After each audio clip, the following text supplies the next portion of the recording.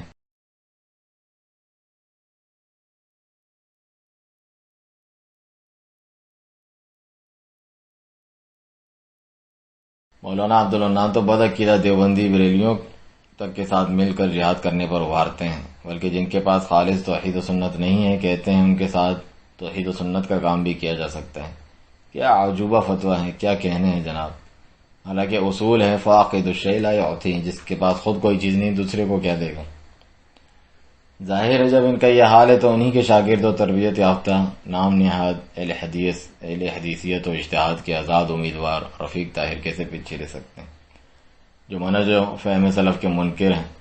اسی طرح اکیلے ہی منہ اٹھا کر جہاد شروع کر دینے اور حکمران کی شرعی شرط کے منکر، بلکہ کبار سلفی علماء کرام جیسے شیخ ابن عثیمین رحمہ اللہ تک کو اس بارے میں غلط ثابت کرنے پر بڑی دلیری سے تلے رہتے ہیں۔ کفار سے جنگ بندی کے کیے گئے معاہدے تو سنت سیرت سے ثابت ہیں، اس کے بارے میں گمراہ کن نظریات یہ جہادی تنظیمیں رکھتی ہیں۔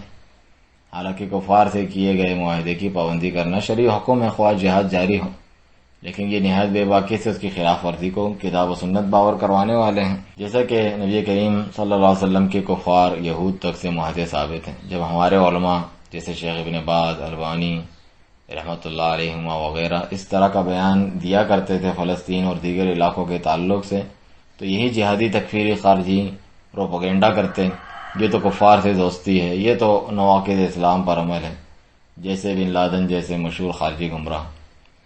اور یہی لوگ ہیں جو اہل احوا بدعتیوں سے بھی دوستی اور تعاون کرتے ہیں، جہاد اور سیاست، نفاذ شریعت، حکومت مخالفت وغیرہ وغیرہ کے نام سے، اسی کو دلیل بناتی ہوئے کہ جناب مشترکہ مفاد کے لیے کفار سے معاہدے ثابت ہیں۔ سبحان اللہ۔ حالانکہ یہ تو اولو الامر حکام کے دائرہ اختیار میں ہے۔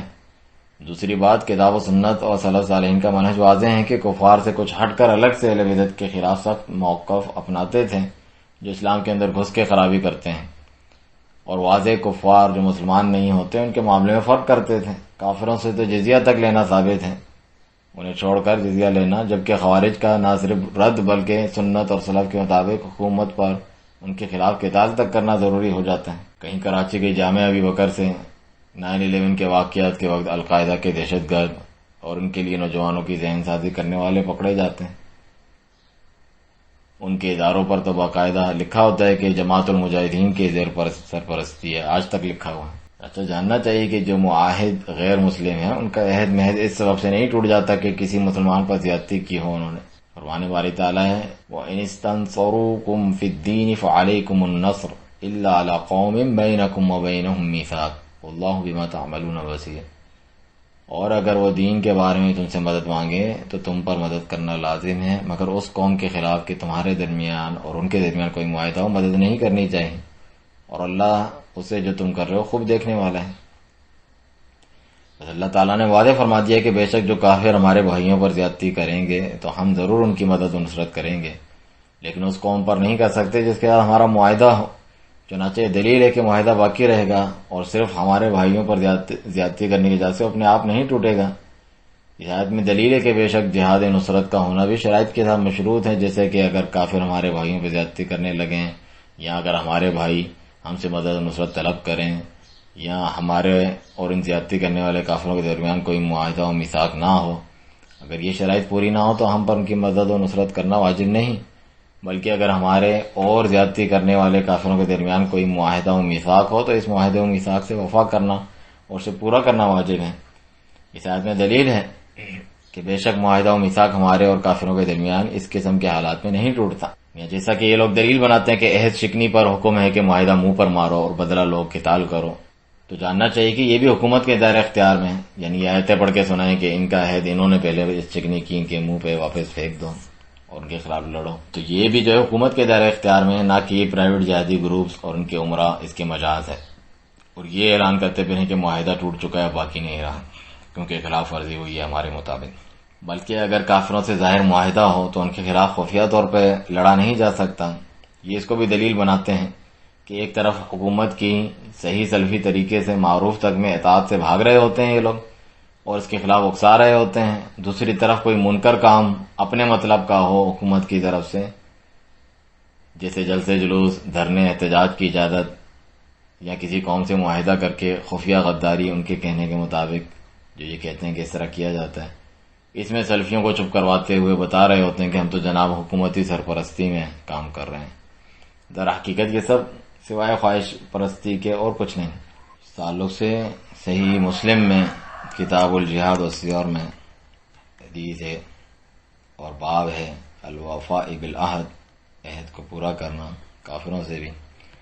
اس میں حذیفہ بن یمان رضی اللہ عنہ سے روایت ہے، فرماتے ہیں کہ ما منعنی ان اشہد بدرا الا انی خرجت انا و ابی حسیل، کہ بدر میں حاضری سے شرکت سے مجھے کسی چیز نے نہیں روکا مگر یہ کہ میں اور والد حسیل نکلے تھے اور ہمیں کفار قریش نے پکڑ لیا تھا اور کہا کہ تم محمد صلی اللہ علیہ وسلم کے پاس جا رہے ہو، ان کے ساتھ مل کے لڑو گے. تو ہم نے کہا نہیں، ہم صرف مدینہ جا رہے ہیں. تو انہوں نے ہم سے عہد اور میثاق لے لیا کہ صرف مدینہ جاؤ گے، ان کے ساتھ مل کر ہم سے نہیں لڑو گے. ہم رسول اللہ صلی اللہ علیہ وسلم کے پاس آئے اور اس بات کی خبر دی تو آپ نے بھی یہی فرمایا کہ انصرفا نفی لہم بعہدہم ونستعین اللہ علیہم، تم دونوں لوٹ جاؤ، ہم ان سے کیا عہد پورا کریں گے اور ان کے خلاف اللہ تعالیٰ سے مدد مانگیں گے. اسی طرح اکیلے جہاد گوریلا کارروائی کی دلیل ابو بصیر رضی اللہ عنہ کے قصے کو بناتے ہیں جو کہ ان کے مشہور شبہات میں سے ہیں. فضیلت الشیخ صالح الفوزان حفظ اللہ سے سوال ہوا آپ کی کیا رائے ہے ان کے بارے میں جو جہاد کے لیے حکمران و امام کی اجازت کی شرط کو ماننے پر کو نہ ماننے پر جو ہے وہ بصیر رضی اللہ عنہ صحابی کے قصے سے استدلال کرتے ہیں، انہوں نے بھی بغیر حکمران امیر کے اجازت سے جہاد کیا اور گوریلا کارروائی کی. شیخ فرماتے ہیں ابو بصیر رضی اللہ عنہ تو امام حاکم کے قبضے میں تھے ہی نہیں. ابو بصیر تو کفار کے قبضے اور ان کی حکومت و ولایت میں تھے اور وہ اپنے آپ کو کفار کے چنگل سے چھڑانا چاہتے تھے اور وہ رسول اللہ صلی اللہ علیہ وسلم کی ولایت کے تحت نہیں تھے، کیونکہ رسول اللہ صلی اللہ علیہ وسلم نے تو خود انہیں اس معاہدے اور صلح کے موجب جو چل رہا تھا کفار کو واپس کر دیا تھا کہ مسلمانوں میں سے جو بھی ان کے پاس آئے گا وہ اسے کفار کے حوالے کر دیں گے. بس رسول اللہ صلی اللہ علیہ وسلم نے اس عہد سے وفا فرمائی اور انہیں واپس لوٹا دیا، اور نبی اکرم صلی اللہ علیہ وسلم نے اللہ پر توکل و بھروسہ فرمایا اور یہ پختہ یقین رکھا کہ بے شک اللہ تعالیٰ ان قریب ان کے لیے کوئی نکلنے اور خلاصی کی راہ نکال دے گا. لہذا وہ وزیر رضی اللہ عنہ کفار کی حکومت کے ماتحت تھے اور ان سے خلاصے چاہتے تھے، نہ کہ وہ مسلمانوں کے ملک اور ان کے ولی امر اور حکمران کے قبضے میں تھے. اسی طرح یہ جو جہادیں غیر سرکاری جہادی تربیتی کیمپ اور معسکرات بھی بناتے ہیں. شیخ صالح الفوزان حفظ اللہ سے سوال ہوا کہ اللہ تعالیٰ کا فرمان ہے وَأَعِدُّوا لَهُم مَّا اسْتَطَعْتُم مِّن قُوَّةٍ، اور ان کے خلاف جس قدر استطاعت و قوت تیار کرو. کہ تیاری حکمران کی طرف سے ہوتی ہے یا ہر شخص اپنے آپ کو خود ہی تیار کر لے؟ یہ لوگ یہ عذر پیش کرتے ہیں کہ آپ نے تیاری بھی کہاں کر رکھی ہے، ٹریننگیں لینا ان کے یہاں جا کے. تو شیخ فرماتے ہیں کہ اس میں کوئی شک نہیں کہ یہ خطاب حکمرانوں سے ہیں جن کے ہاتھ میں ریاستی معاملات کی باغ ڈور ہیں، کیونکہ وہی ہیں جو اس کی تیاری اور فوج کو منظم کرنے کا اختیار رکھتے ہیں. چنانچہ جہاد کی اہلیت و صلاحیت حکمرانوں کے ہاتھ میں ہے۔ دوسرے مقام پر کسی ایسے استاد کے بارے میں آپ سے پوچھا گیا کہ جو طلبہ کے گروپس کو غزوات کے نام دیتا ہے، جہادی ٹریننگ دیتا ہے، مختلف علاقوں کے مجاہدین کی خبریں سناتا، ویڈیوز دکھاتا اور جہادی ترانے سنا کے جوش و جذبے سے بھرتا ہے۔ ہمارے یہاں یہی سب کچھ ہوتا ہے۔ تو شیخ نے فرمایا استاد ایک امانت دار ہوتا ہے جو دینی مضامین، توحید، تفسیر، حدیث و فقہ وغیرہ اس کے ذمہ ہے، وہ پڑھائے، بچوں کو ان چیزوں میں نہ ڈالے جو ان کی ذہنی سطح سے اوپر ہوں، اور ان کی ایسی جہادی تحریکوں جیسی تقریب کارانہ ذہن سازی کر کے علم سے محروم نہ کریں۔ تعلق صاحب دیکھیں جہاد کے احکام و ضوابط اور الاجابات المہمہ وغیرہ کتاب میں شیخ کی فتاوی کی، اور اس پوری سیریز کو تو ہم نے جہاد کے تعلق سے شیخ کی ویب سائٹ پر بھی ہم نے ڈالا ہے اپنے اردو ترجمے کے ساتھ، اس سے استفادہ کیجیے۔ چلتے چلتے ان کے آپسی جھگڑے کی اور مثال دیکھ لیں کہ توصیف الرحمان راشدی جن کے نزدیک شیخ عبداللہ ناصر رحمانی سلفیت کا معیار ہے۔ کسی بھائی نے سوال کیا ہے شیخ عبداللہ ناصر رحمانی حافظہ اللہ کے بارے میں کہ ان کا عقیدہ ٹھیک نہیں ہے اور وہ سلفی نہیں ہے اور ان سے ان کی ویڈیو شیئر نہیں کرنی چاہیے، تو اس حوالے سے آپ کیا کہتے ہیں؟ انا للہ و انا الیہ راجعون، انا للہ و انا الیہ راجعون۔ جو شخص یہ کہتا ہے کہ فضیلت الشیخ عبداللہ ناصر رحمانی حافظہ اللہ کا عقیدہ ٹھیک نہیں ہے یا وہ سلفی نہیں ہے، ایسا کہنے والا شخص مجرم ہے، اور وہ خود سلفی نہیں ہے، اس کے اپنے عقیدے میں خلل ہے، اور یہ کسی تعصب کی بنا پر ایسے الفاظ ادا کر رہا ہے۔ عبداللہ ناصر رحمانی ایسا کہنے والے نہ خود علماء ہیں، نہ خود سلفی ہیں، بلکہ وہ کسی تعصب کا شکار ہو کر سستی شہرت کی تلاش میں اس طرح کے جملے بول رہے ہیں۔ دوسری طرف کشمیر جہادی تنظیم کے سرپرست بھی یہی شیخ رحمانی ہے، جبکہ توصیف الرحمان تو اسے فراڈ سیاست قرار دیتا ہے۔ اگر کشمیر پاکستان بنے یا کشمیر خود مختار بنے، دونوں صورتوں میں توحید کا نعرہ نہیں ہے، اسلام کا نعرہ نہیں ہے، یہ وطنیت کی جنگ ہے، یہ ملک کی جنگ ہے، یہ قوم کی جنگ ہے، یہ وطن کی جنگ ہے۔ اس جنگ کے اندر اسلام کا ذکر نہیں ہے، وطنیت کی جنگ اسلام نہیں ہوا کرتی، قومیت کی جنگ اسلام نہیں ہوا کرتی، ملکوں کو فتح کرنے کی جنگ اسلام نہیں ہوا کرتی۔ اسلام کی جنگ کی بنیاد لا الہ الا اللہ ہوا کرتے ہیں۔ اگر وہ جہاد، لوگ کہتے ہیں کہ وطنیت کی جنگ ہے، قومیت کی جنگ ہے، میں اس اسٹیج پر آج ثابت کروں گا کہ وطنیت اور قومیت کی جنگ بھی شرعی جنگ ہے۔ تو اس کا معنی یہ کہ وطن کی آزادی، قوم کی آزادی، یہ بالکل شرعی مقصد۔ معنی یہ کہ وطن کو لوٹانے کے لیے، وطن کی آزادی کے لیے اور قوموں کی آزادی کے لیے بھی جہاد کرنا فی سبیل اللہ جہاد ہے۔ معنی وطن کو واپس لینا، وطن کو چھیننا، یہ بھی جہاد ہے فی سبیل اللہ۔ تو محض یہ کہہ کے اس جہاد کو ٹالنا کہ کشمیر کا جہاد ایک قومی جہاد ہے، وطنی جہاد ہے، یہ ایک بالکل ایسا عذر ہے جس کی کوئی بنیاد نہیں۔ اس لیے کہ وطن کو واپس لینا اور قوموں کو آزاد کرانا یہ بھی بالکل شرعی مقصد۔ اگر یہ ہدف ہو، ٹارگیٹ ہو کہ ہم نے کشمیر کو آزاد کرانا ہے، ہم نے کشمیری قوم کو آزاد کرانا ہے، تو یہ بھی ایک شرعی مقصد۔ اور دوسری طرف شیخ رحمانی ان جیسے مخالفین کو بے غیرت بزدل قرار دیتے ہیں۔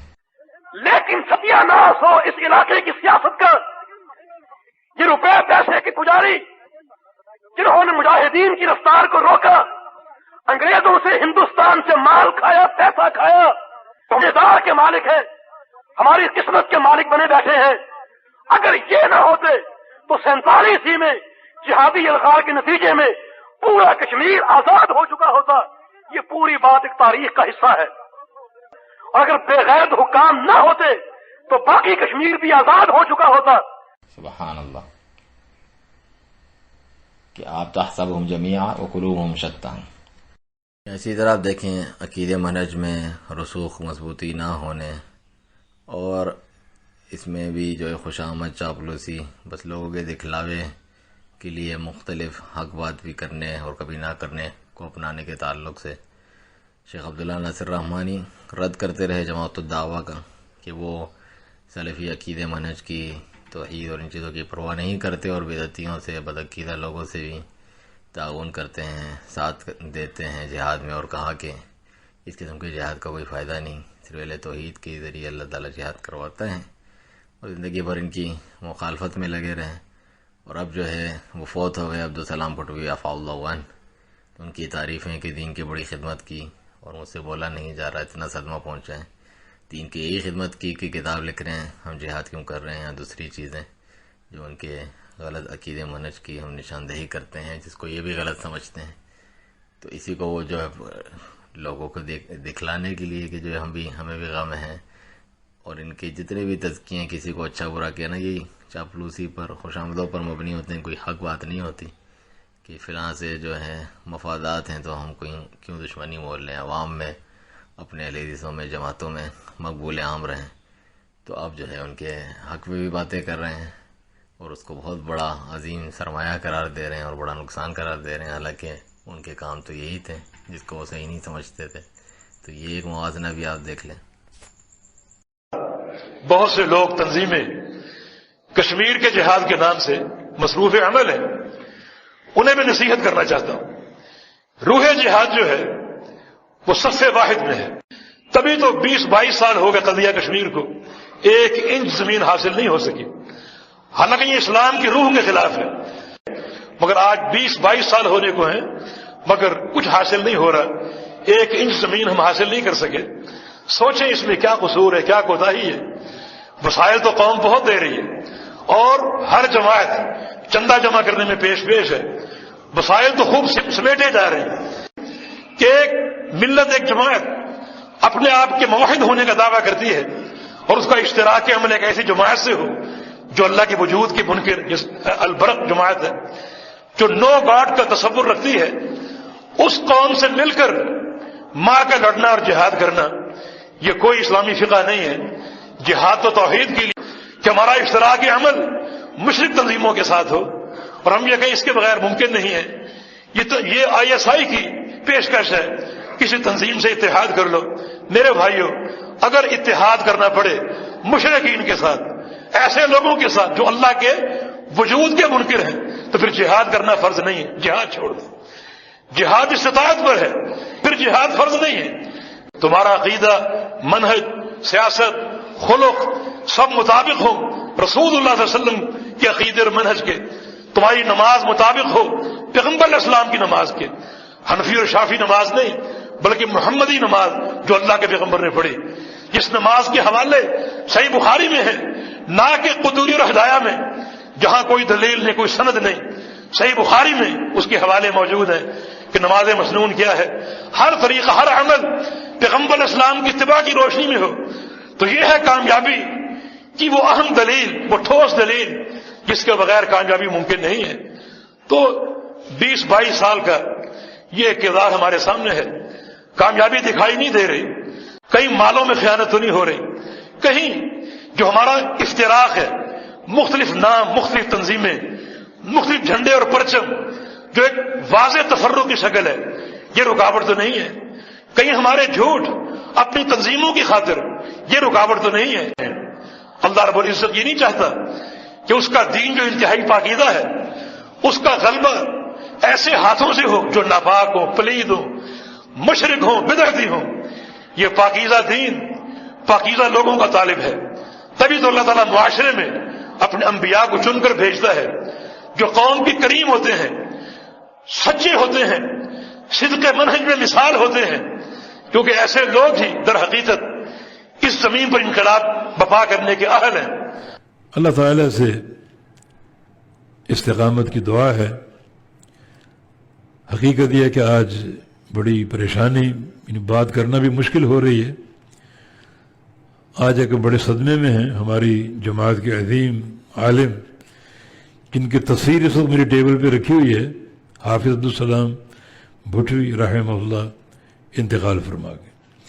بہت بڑے محدث تھے، بہت بڑے مفسر تھے، بہت بڑے عالم تھے۔